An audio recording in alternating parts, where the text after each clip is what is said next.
Son las 7 de la mañana con 13 minutos y lo comentábamos al inicio, histórico triunfo de la izquierda en Colombia. Gustavo Petro llega al Palacio de Nariño con más de 11 millones de votos en una elección que, repetimos, fue bastante peleada. Está con nosotros la académica del Instituto de Estudios Internacionales de la Universidad de Chile, la profesora Paz Milet, a quien le damos la bienvenida. Profesora, ¿cómo le va? Buenos días, gracias por estar nuevamente acá en la radio.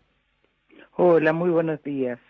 Sí, su primera impresión respecto de lo que pasó ayer ahí en Colombia, el triunfo de Gustavo Petro. Bueno, me parece que hay varias cosas destacables, ¿no? La llegada de la izquierda a Colombia en un contexto en que además va a tener varios pares regionales con los que puede trabajar en conjunto, una participación bastante notable de un 58% de la población en condición de votar, en un país que votar no es obligatorio y en general prima bastante la abstención. La señal de participación indica que frente a elecciones competitivas, ¿no es cierto?, los colombianos optan por votar, y también el margen, ¿no es cierto?, estrecho con el que gana Petro y la minoría con la que cuenta en el Congreso, que lo tendrá que llevar a negociar permanentemente, ¿no? Ujú.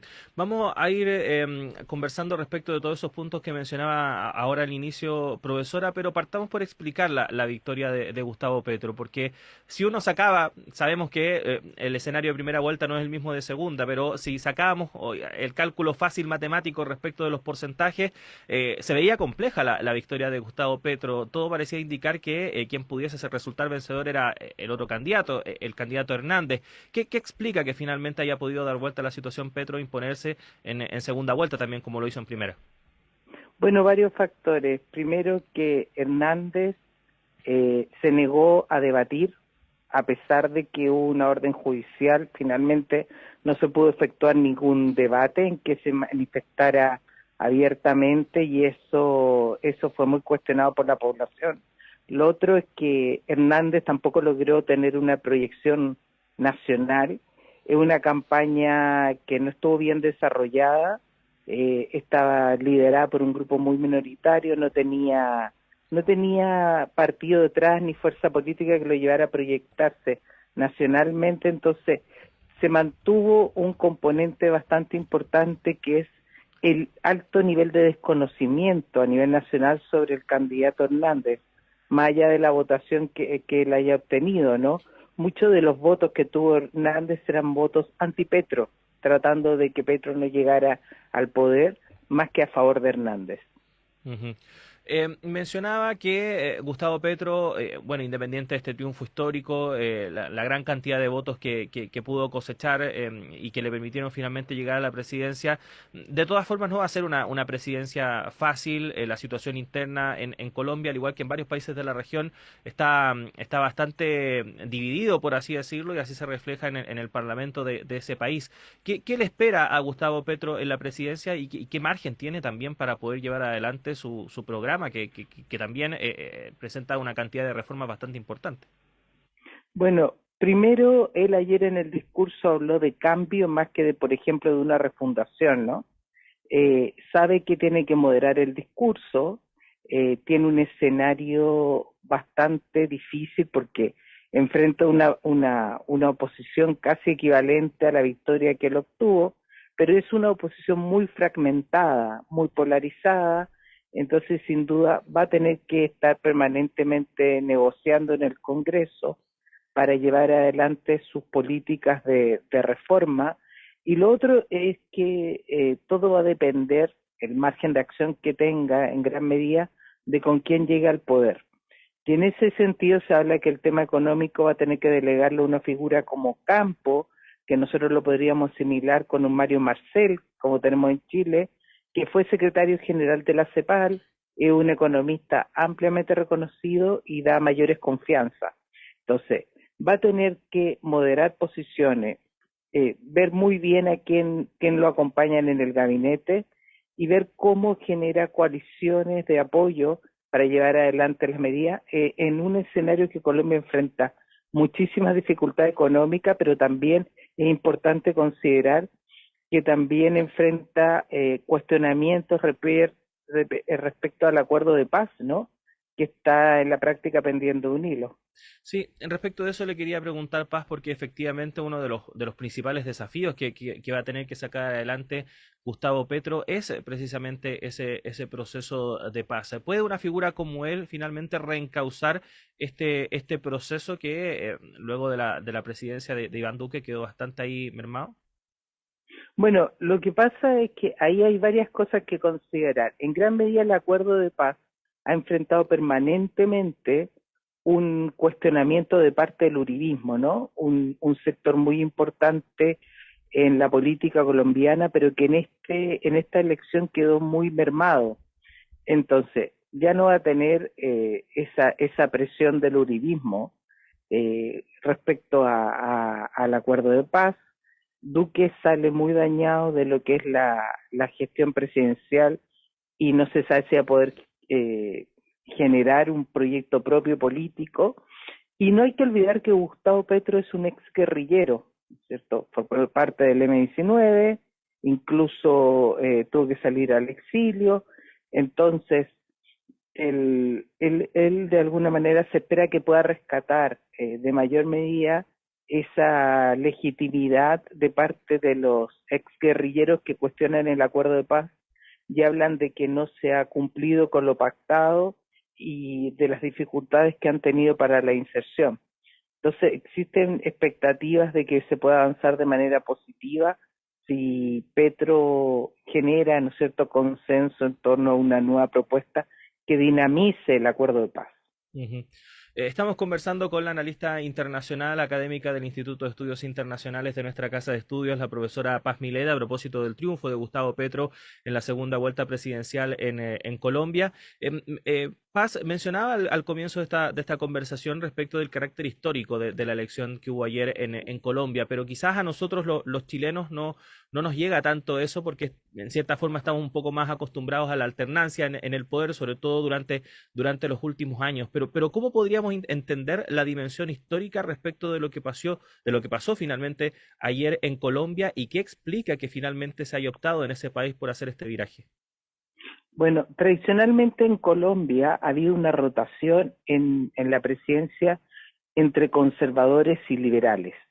La izquierda como tal jamás había podido acceder al poder, ¿no es cierto?, en una etapa más reciente, y la verdad es que expresa un voto de alguna manera antisistémico, de una contra esta lógica establecida, ¿no es cierto?, de dos partidos que permanentemente se, se mantienen en el poder, pero que además desarrollan una política que la ciudadanía colombiana ha rechazado porque habla de una consolidación de desigualdades, de una élite que no ha escuchado de manera adecuada a la ciudadanía y de mantención de ciertos privilegios. No hay que olvidar que Colombia tuvo un estallido social solo un mes después del nuestro y que durante la pandemia ha tenido dos movilizaciones. Entonces, lo que demuestra la llegada de la izquierda al poder es un descontento con el modelo imperante en Colombia, un cuestionamiento a la ciudadanía que no se siente partícipe, ¿no es cierto? Y que también cuestiona a las instituciones y a los partidos de manera muy fuerte. Entonces, el Petro, en un tercer intento, llega a la presidencia como una alternativa frente a esta visión tradicional de la política. Ujú. Hay un mandato hacia el presidente electo Petro en ese sentido también, considerando de una suerte de llamado a recuperar esta fe, esta confianza en las instituciones, porque no podemos olvidar que el otro candidato tampoco viene de los partidos políticos tradicionales, era una suerte de outsider, el candidato de la continuidad que fuera de esta segunda vuelta presidencial. ¿Hay un mandato también en ese sentido para Gustavo Petro?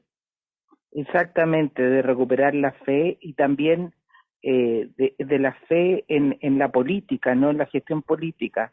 Petro cuando fue alcalde de Bogotá no hizo una buena gestión, fue muy cuestionado.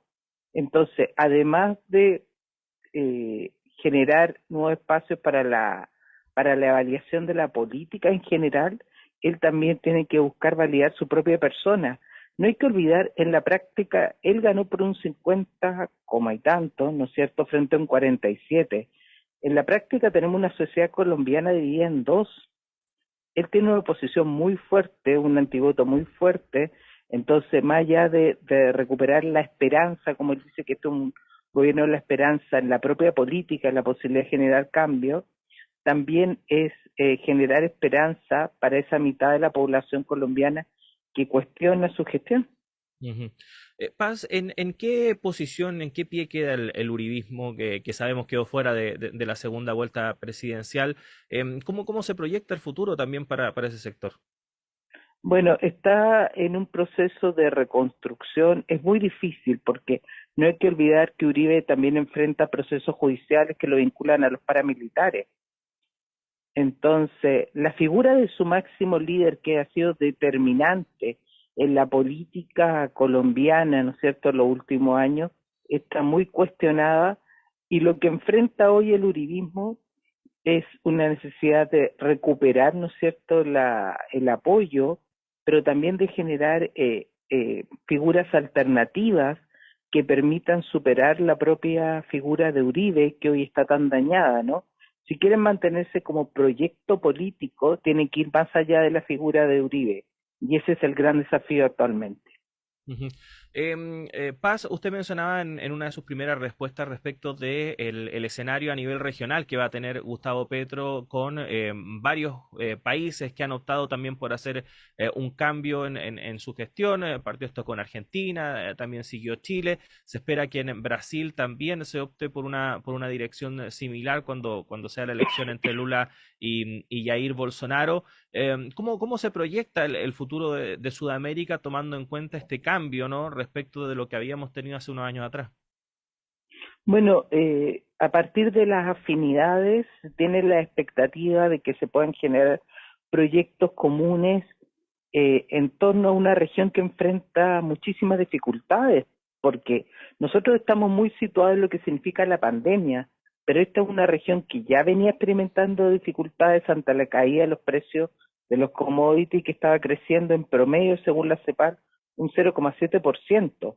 Una región en que además los grandes procesos que se habían desarrollado a través del progresismo, ¿no? En la década de inicio de los 2000, están estancados o lisa y llanamente han fracasado, ¿no? Entonces, es la necesidad de revitalizar esa lógica transformadora y la construcción de institucionalidad. Y en ese sentido, por ejemplo, Petro habla de la necesidad de reforzar lo que en su momento fue el Pacto Andina, hoy es la Comunidad Andina, de la que un país como Chile es Estado asociado, ¿no? Entonces, es muy importante esta afinidad en un momento en que la región enfrenta variados desafíos y se proyecta que puedan, a partir de la gestación de gobiernos con ciertas similitudes, de gestar proyectos comunes, trabajar en proyectos comunes hacia una mayor revitalización de la región. Ujú. Y en particular respecto de la relación bilateral entre Chile y Colombia, ayer vimos mensajes por parte del presidente Gabriel Boric felicitando al presidente Petro, también a la vicepresidenta, y también ayer en algunos canales de televisión veíamos a Gustavo Petro hablar muy bien respecto de la relación que tiene con el presidente Gabriel Boric, dos países que además han tenido procesos políticos muy similares durante los últimos años. ¿Cómo proyecta esa relación? Bueno, se proyecta como muy estrecha, no hay que olvidar que Gustavo Petro fue invitado al cambio de mando, él participó en el cambio de mando, se reunió con algunos de los principales personeros del actual gabinete, ¿no es cierto? Y tiene una afinidad muy importante y algunos de los desafíos que él plantea son muy similares a lo que planteó Boric, por ejemplo, en cambio en sistemas de salud, en sistemas de ISAPRE, y entonces hay una serie de elementos en común, una serie de afinidades que sin duda los pueden llevar a mostrar mayor cercanía para trabajar conjunto y nutrirse de la misma experiencia que está desarrollando el otro, ¿no? Ujú. Bueno, profesora, agradecerle como siempre el tiempo que tiene para conversar con nosotros, con nuestros auditores y auditoras. Vamos a ver de qué forma entonces se va dando este proceso de instalación del futuro gobierno del presidente Gustavo Petro ahí en Colombia. Que tenga un buen día. Igualmente, adiós. Ahí estaba entonces conversando con nosotros la académica del Instituto de Estudios Internacionales de nuestra Casa de Estudios, la profesora Paz Milet, a propósito de este triunfo que se dio entonces en Colombia. 50,51% de los votos cosechó entonces el candidato Gustavo Petro, junto a su compañera de fórmula, la vicepresidenta electa Francia Márquez, respecto del 47,22% que obtuvo Rodolfo Hernández. Un triunfo, como lo hemos comentado acá, histórico por parte de la izquierda colombiana, que llega entonces al poder por primera vez en la historia de ese país. Son las 7:28 en esta jornada de día lunes 20 de junio del año 2022. Vamos a hacer una pausa en esta primera edición de Radio Análisis. Ya regresamos con más noticias.